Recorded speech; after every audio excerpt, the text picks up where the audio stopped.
Esperemos un minutito que se conecten el resto de compañeros y empezamos, por favor.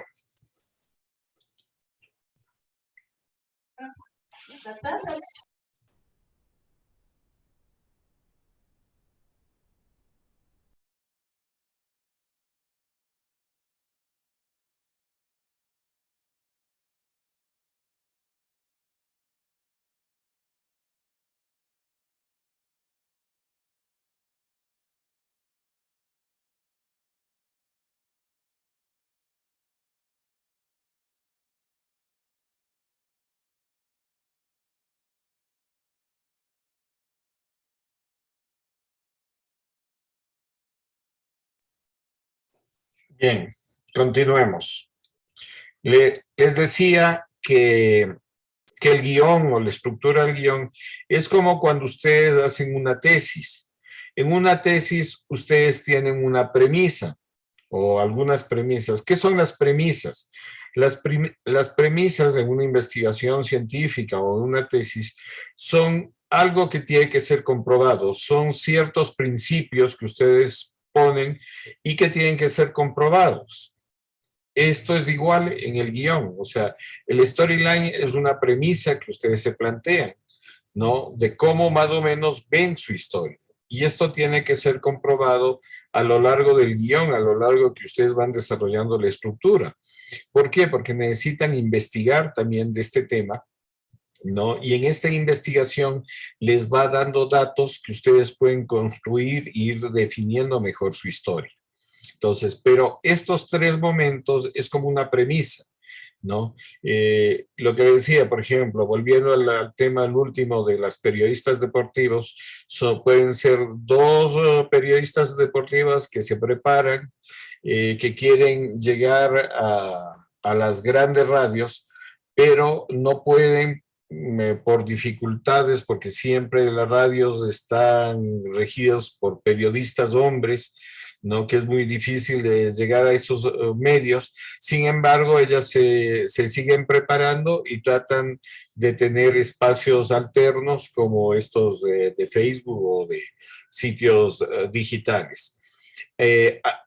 Y necesita un desenlace que puede ser, a pesar de que no están en estos medios, los análisis o las argumentaciones que hacen ellos o ellas de estas historias son a veces con mejor profundidad o con mayor investigación que muchas veces los otros medios tradicionales. Me estoy inventando, ¿no? Pero eso es una premisa, o sea, tener un principio, cómo se desarrolla la historia, cómo hay un conflicto, cómo solucionamos el conflicto y y hay un tercer momento que es un desenlace. Mientras ustedes tengan claro esos tres momentos, van a tener eso, una historia que sea interesante. Después de estos tres momentos, pasamos a la sinopsis. ¿Quién me dice qué es una sinopsis? Pero no entendida la sinopsis como las que ponen en los promocionales de la película, ¿no? No es la sinopsis que es un resumen de la película, no. Aquí hablamos de otro tipo de sinopsis. ¿Cuál creen ustedes que sea esta sinopsis que hablamos acá cuando construimos un guión? ¿Quién me dice? ¿Quién quiere participar? Ya les digo, no tengan temor. A ver, Inti, le escuchamos. Una sinopsis puede ser un fragmento de lo que va a pasar del documental. O sea, vamos a contar a breves rasgos la historia en sí y cuál es el conflicto. Más o menos, más o menos. ¿Alguien más que quiera decirme qué creen que es la sinopsis? Un resumen de 25 a 30 palabras, claro, conciso y directo. No, ese justamente le digo es la sinopsis que hacen generalmente cuando la película ya está terminada, ¿no? Pero tiene que ver con otros elementos.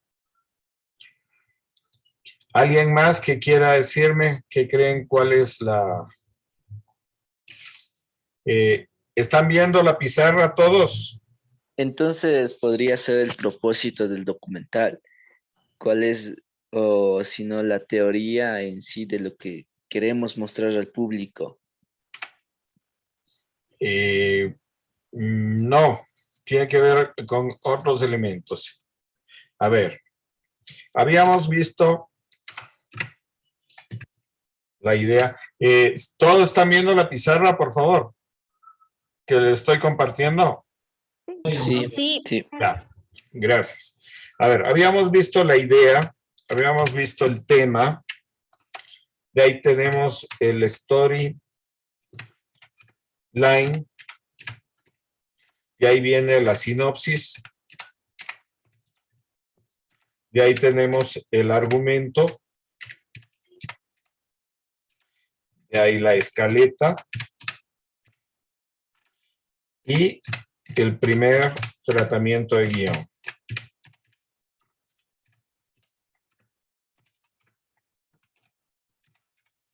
Fíjense, todos estos pasos son necesarios para que nosotros podamos hacer un guión, sea de ficción o de documental.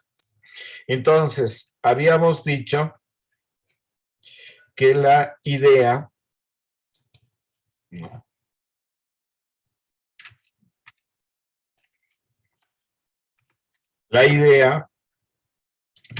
es lo concreto de nuestra historia. El tema tiene que ver con los principios generales.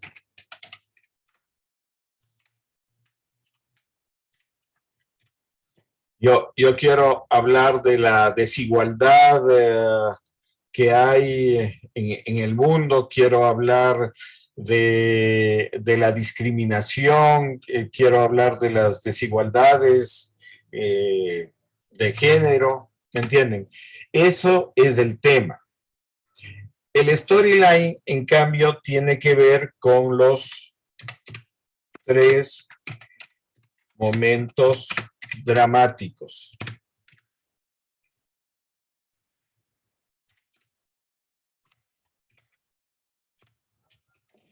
¿Y cuáles son estos 3 momentos dramáticos? Primero, algo pasa en nuestra historia, ¿no es cierto? Algo pasa en nuestra historia. El ejemplo que acabamos de ver, por ejemplo, de que este primo va a ayudarle en la construcción de la casa, va llevando los animales y se pierde el potro, ¿no? Que fue llevando. De pronto el potro es de la familia, de los papás, entonces se pierde eso y eso es una tragedia, eso es un conflicto. Fíjense, entonces eso es un primer momento. O sea, algo pasa en nuestra historia. Después, ¿cómo se desarrolla el conflicto? Volviendo a lo del potro, ¿cómo se desarrolla el conflicto? Salen, comienzan a buscarle, pero ya llega en la noche, van a descansar, al día siguiente va a buscarlo, no lo encuentran, ¿me entienden? Eso es el desarrollo del conflicto, ¿no? Y después hay un tercer momento que es el desenlace. El desenlace o el final. Toda historia tiene que tener un final. Entonces, esos son los 3 momentos. Algo pasa en nuestra historia y un conflicto. El segundo momento es cómo se desarrolla el conflicto y el tercero es el desenlace. O sea, algo pasa con nuestra historia y que tiene que solucionarse. ¿Hasta aquí estamos claros? ¿Alguien me puede decir si hasta aquí estamos claros? ¿O hay todavía alguna confusión en esto? ¿Está claro hasta aquí? Chicos, ¿alguien me puede decir? ¿Nos puede explicar la última vez, por favor? Ya. O sea, el storyline tiene que ver con los tres momentos dramáticos. En toda historia, sea de literatura, sea de cine, sea de ballet, en cualquier historia, en la música también tiene una estructura dramática, aunque ustedes no lo crean, ¿no? Entonces, en toda construcción dramática hay los tres momentos, ¿no? Que se conoce. O sea, ¿cuáles son estos tres momentos? Algo pasa en la historia, algo tiene que ocurrir en nuestra historia. Eso que pasa es un conflicto, ¿no? Siempre, lo que decíamos, uno está feliz con su novia o con su novia y de pronto aparece otra persona que hace que nos abandone o nos deje el novio o la novia. Eso es un conflicto. Después, nosotros desesperados vamos a buscarle, le llevamos flores, hacemos todo por reconquistarle, ¿no? Pero resulta que la chica o el chico está decidido y se va con la otra relación. ¿Sí? Ese es el tercer momento, el desenlace. O puede ser otro final, que eso, se consiguió otra persona, uno trata de conquistarle, de pronto uno ya se olvida de eso y al final la chica o el chico arrepentido decide regresar con uno, pero uno ya no quiere seguir con ella. ¿Sí ven? Son tres momentos dramáticos. En toda historia siempre hay estos tres momentos. Ustedes algo que pueden hacer para aprender esto es eso, ver películas, leer un cuento, leer, no sé, hasta en la Caperucita Roja hay los tres momentos si se ponen a analizar. ¿Quién me dice cuáles son los tres momentos de la Caperucita Roja? Podría ser cuando Caperucita se va donde su abuelita, cuando la mamá le manda. Y luego sería cuando el tercer momento sería cuando No, Caperucita. primero, ¿cuál es el conflicto? El conflicto sería que se encuentra con el lobo Sí. y El conflicto es que la mamá le dijo, no te vayas por el bosque, ándate por el camino más largo porque te puedes encontrar con el lobo. Caperucita no le obedece a la mamá y se va por el camino más corto y se encuentra con el lobo. Ese es el inicio del conflicto. Después, ¿cómo se desarrolla la historia o cómo se desarrolla el conflicto? entonces Caperucita no le desobedeció, perdón, me trabé. Le Le desobedece a la madre. desobedeció, sí, a la madre y se fue por el largo y se encontró con el lobo. No, no se encontró. El lobo le alcanzó a la casa de su abuelita No, y Caperucita, primero se encuentra con el lobo. Primero se claro. encuentra con el lobo y el lobo le manda por otro camino Ah, sí, para el sí. lobo llegar primero a la casa de la abuelita. Ya. Y el lobo, y ya de ahí sí sigue el desarrollo, ¿no? Claro. Creo, creo que va hasta el punto donde el lobo le come a la abuelita y ahí viene el, el desenlace cuando ya están empezando a hablar con el lobo y la Caperucita y el lobo en la cama No, y luego viene. eso es parte del desarrollo del conflicto. Eso es Mm, parte del desarrollo del conflicto. O sea, todo desde que Caperucita le desobedece a la madre y se va por el otro camino, el lobo se topa con el lobo le dice, no, ándate por este otro camino, ¿no? El lobo se adelanta, llega a casa de la abuelita, se acuesta, le come a la abuelita, se acuesta en la cama, se hace pasar por la abuelita, llega la Caperucita Roja y le comienza a ver medio raro y le dice, ¿por qué tienes esa boca tan grande, esas manos tan grandes? ¿No? Hasta que el lobo trata de comerle a la Caperucita sale corriendo, dice, lobo, ayuda, y viene el cazador y le matan al lobo. Esa parte que llega el cazador y le matan al lobo es el desenlace. Fíjense, el desarrollo es desde el momento del conflicto, ¿no? Hasta la parte final. Entonces, como ustedes pueden ver, en todas las historias, en todos los cuentos, en todos los relatos, hay los 3 momentos dramáticos. Ustedes tienen que aprender a descubrir cuáles son esos 3 momentos. O sea, puede ser que lean libros, que vean películas, pero analicen cuáles son esos 3 momentos y esa es la forma de aprender a construir nuestras historias. Después viene la sinopsis, ¿no? Pero es importante entender que el storyline responde a la pregunta de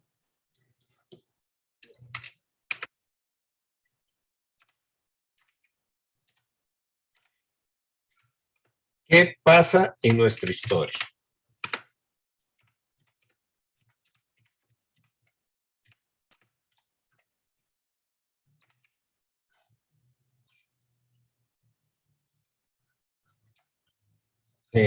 El storyline tiene que ver con qué pasa en nuestra historia. Esto es lo fundamental. Ustedes tienen que preguntarse qué pasa en nuestra historia y responder estos 3 momentos. En cambio, la sinopsis responde a la pregunta de cómo pasa nuestra historia.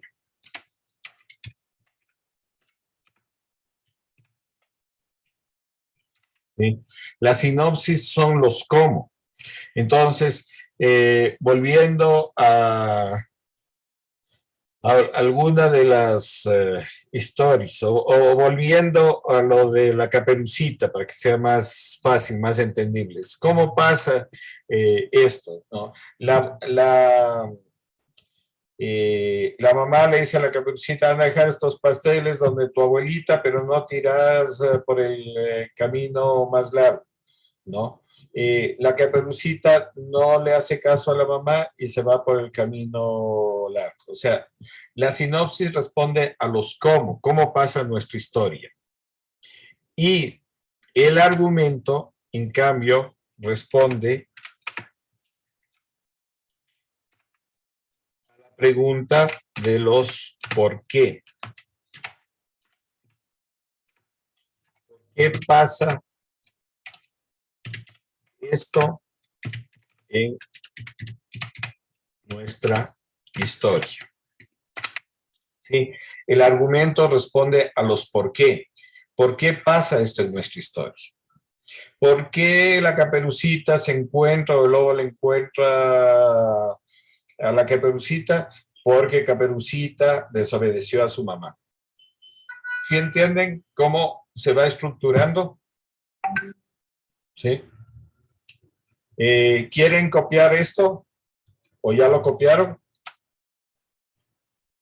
Chicos, para dejar de compartir la pizarra. Déjenos copiar un rato. Ya, a ver, copien. Así es como estructuramos un guión. Tiene que estar claro cuál es la idea. Como les repito, la idea es lo concreto. ¿Cuál es el tema? El tema tiene que ver con los principios generales, por ejemplo, la desigualdad social, la diferencia de clases, la discriminación, el racismo. Esos son los temas, o sea, los grandes principios generales, esos son los temas. El storyline, en cambio, tiene que ver con los 3 momentos dramáticos. ¿Qué pasa en nuestra historia? Algo tiene que pasar para que se desarrolle un conflicto, ¿no? El segundo momento es el desarrollo del conflicto y el tercer momento es el desenlace, ¿no? Esto es importantísimo que ustedes lo tengan claro para desarrollar sus historias. Después tenemos la sinopsis. La sinopsis, en cambio, responde a cómo pasa esto en nuestra historia. Entonces, les pongo un ejemplo. Si el storyline lo hemos escrito en 3 líneas, o sea, pasa esto, se desarrolla de esta forma y el final es esto.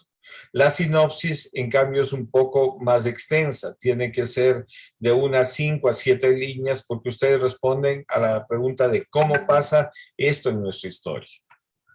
Y el argumento, en cambio, tiene que ser más largo. O sea, el argumento tiene que responder a los por qué pasa en nuestra historia. El argumento generalmente es una página, ¿no?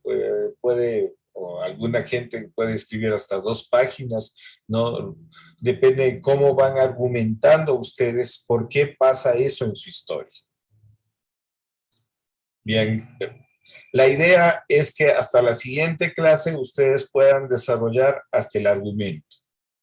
Entonces, igual, no tengan temor a equivocarse. Uno aprende equivocándose. Nadie nació sabiendo las cosas. Yo igual, cuando estaba en la escuela de cine, ni escribir creo que sabía.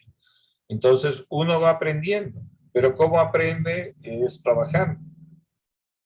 Bien, ¿ya copiaron? Chicos, Sí, Ya, ¿ya está? No, y yo profe, ya ya copié. O tomen una foto para, captura, captura. hagan una captura para que ya les quede. Ya, listo. ¿Listos? Ya, igual como que las clases quedan grabadas, ustedes pueden revisar esto. Bien.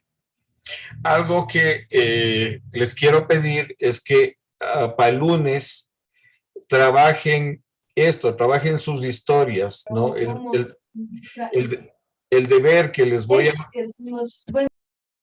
el deber que les voy a mandar es justamente eso, ¿no? Mañana les escribo que ustedes puedan desarrollar la sinopsis y el argumento de cada una de sus historias, ¿sí? Como ven, por ejemplo, las personas que han presentado aquí sus historias, creo que se ha clarificado ya de mejor manera. Esa es la forma de trabajar. O sea, ustedes tienen que eso, traer por escrito, mandarme por escrito sus trabajos para poder corregir, pero también discutirlo aquí en la clase, porque es la única forma en que ustedes aprendan, ¿no? En este espacio de discusión, de diálogo, es la forma como vamos a aprender. Inclusive, escuchando las historias de sus compañeros, van a aprender cómo se los va estructurando. ¿Sí? Hasta aquí, ¿alguna pregunta, algún comentario que quieran hacer? Una pregunta. ¿Sí Claro. puede mejorar la misma historia que hoy presenté? O sea, todo, con todos los pasos que usted nos indica. Claro, claro.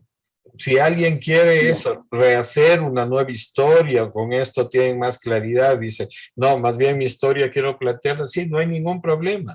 Sí, la idea es esa, como les digo, siempre se está modificando, siempre se está transformando con el objetivo de tener siempre una mejor historia, una historia más consolidada.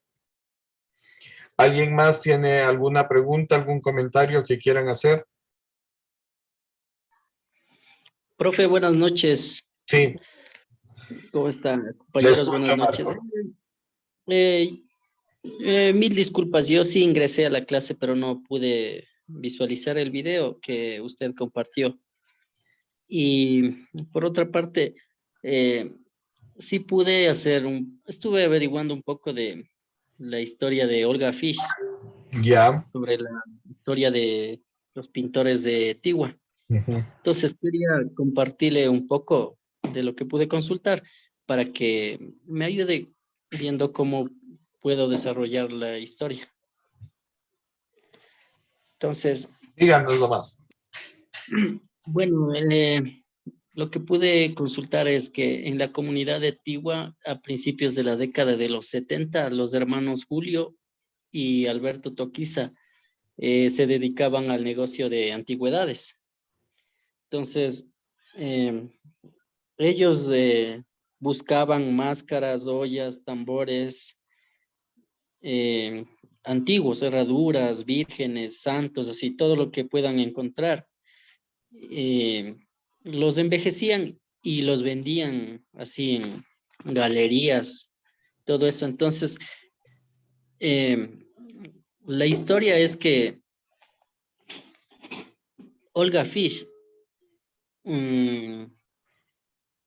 va a la comunidad de Tigua y se encuentra con este señor Julio Toaquiza. Y creo que se encuentra justamente cuando él tenía una presentación de músicos, ¿no? Entonces le ve cargado el tambor, todo eso, y como ella eh, andaba en busca de artesanías así, entonces se enamora del tambor y le propone en esa época comprar el tambor, creo que en 300 sucres. Y este personaje, Julio Toaquiza, no le vende el tambor, le dice que no, que tiene que irse a la presentación. Entonces, luego de esto, creo que le ofrece más dinero, creo que como 1000 sucres le ofrece. Entonces, al saber que, bueno, el tambor era hecho por este personaje, Julio Toaquiza. Antiguamente lo hacían en cuero de yamingo, no como lo hacen hoy día, o como hoy en día en cuero de oveja.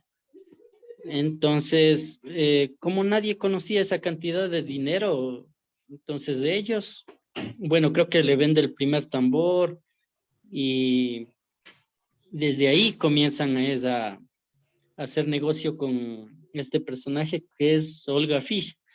Tiene una galería, creo que hasta el día de hoy, pero lo que pude averiguar es que la señora falleció ya hace varios años anteriores. Entonces mi papá, pude averiguar que él sí eh, entregaba cuadros allá, pero me comentó que no le pagaban ahí el dinero, sino siempre le cogían los cuadros a consignación. Y a ver, la parte del conflicto podría ser que cuando Olga Fish fue a la comunidad, eh, les comentó pintar ya los tambores, bueno, les enseñó a hacer paisajes, les ayudó con pinceles, o sea, todos los materiales para que los toaquizas pudieran pintar. Pero el conflicto sería que a los otros jóvenes que estaban así en la comunidad no permitían que pinten este arte, ¿no? Que era un arte que ellos lo hacían sin saber, porque ya lo hacían anteriormente con máscaras y cosas así, en bateas lo hacían, pero solo lo hacían envejecer más para venderlos como antigüedad. Entonces, esa parte creo yo que sería el conflicto. Y la idea concreta sería, a ver, no tengo la idea concreta todavía, profe, pero anteriormente de esto, de lo que usted me dijo, de a qué se dedicaba la comunidad, era a la cría de ovejas y a la agricultura, y varios de las personas en la comunidad solo se dedicaban a salir a los mercados a trabajar de estibadores. Entonces, eso es lo que pude yo averiguar, profe, y quisiera que me ayude para ver cómo puedo yo hacer mi historia.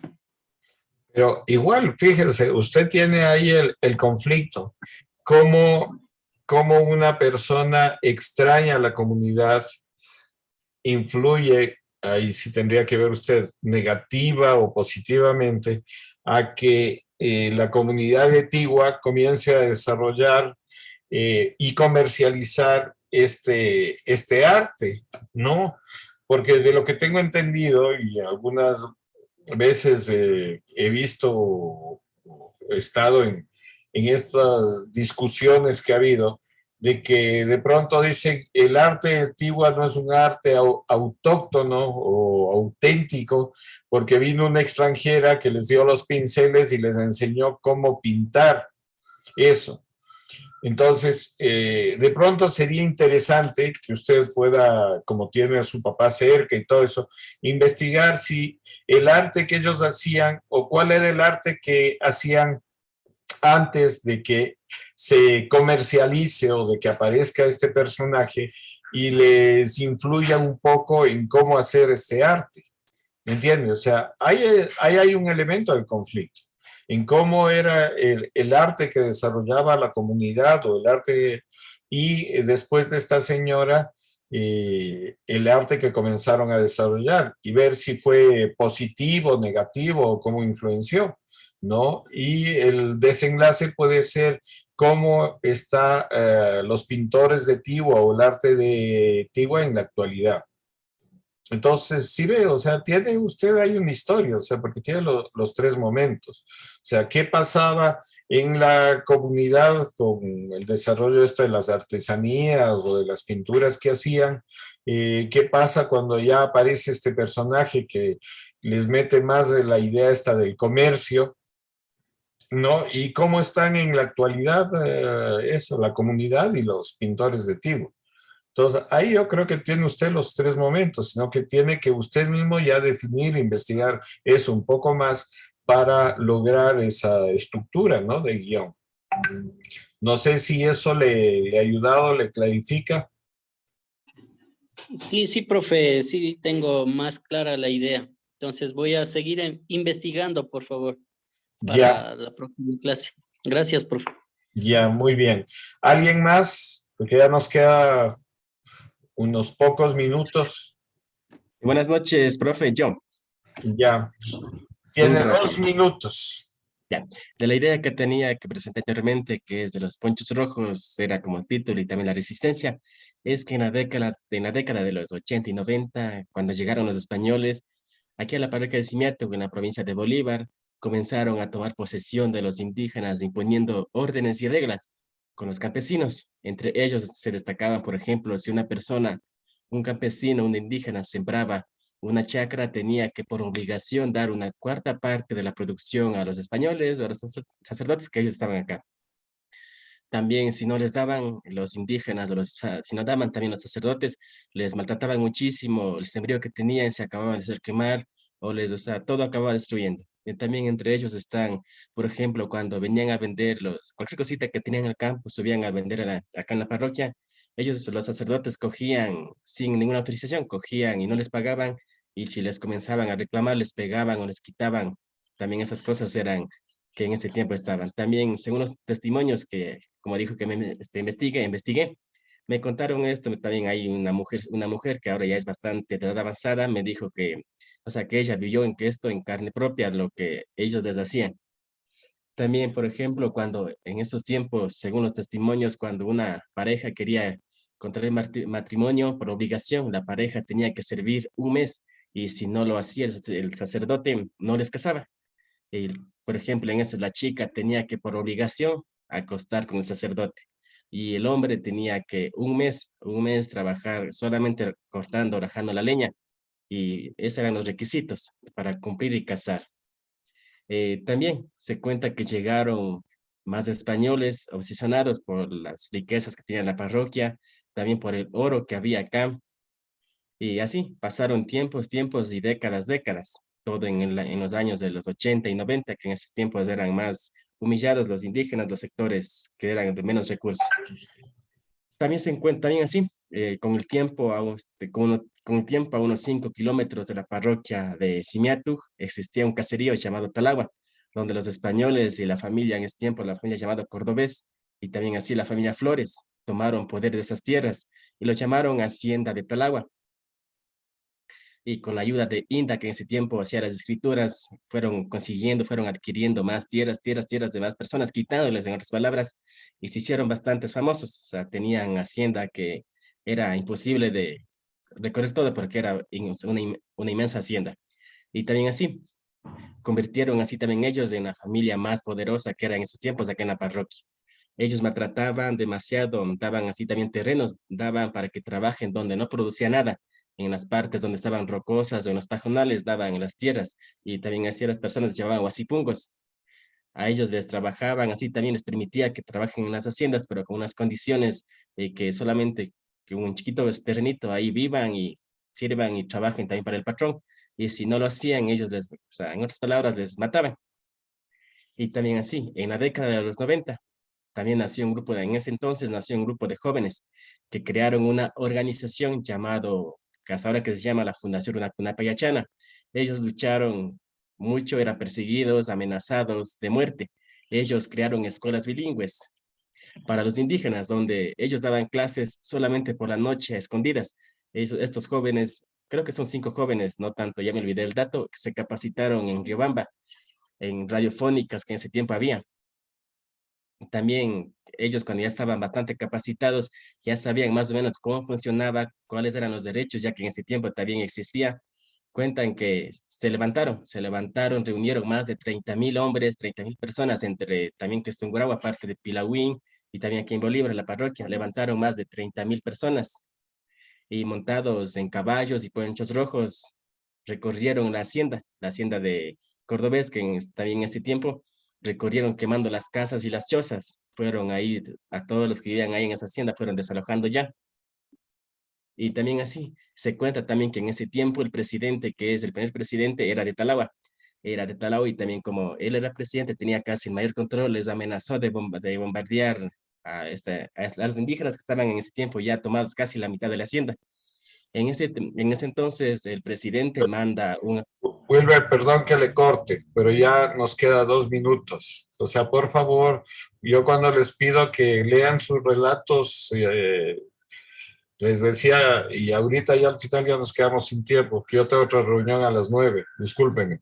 Lo que veo de su historia es que tiene bastante información, tendría más bien que concretar. Ahí tiene varias cosas, tiene por ejemplo esto de los chicos que educaban por la noche. Eso, solo eso puede ser un documental, ¿no? O esto de los ponchos rojos, definir bien esto de los ponchos rojos, pero tampoco trate de abarcar todo, porque es, como se dice, quien mucho abarca, poco aprieta.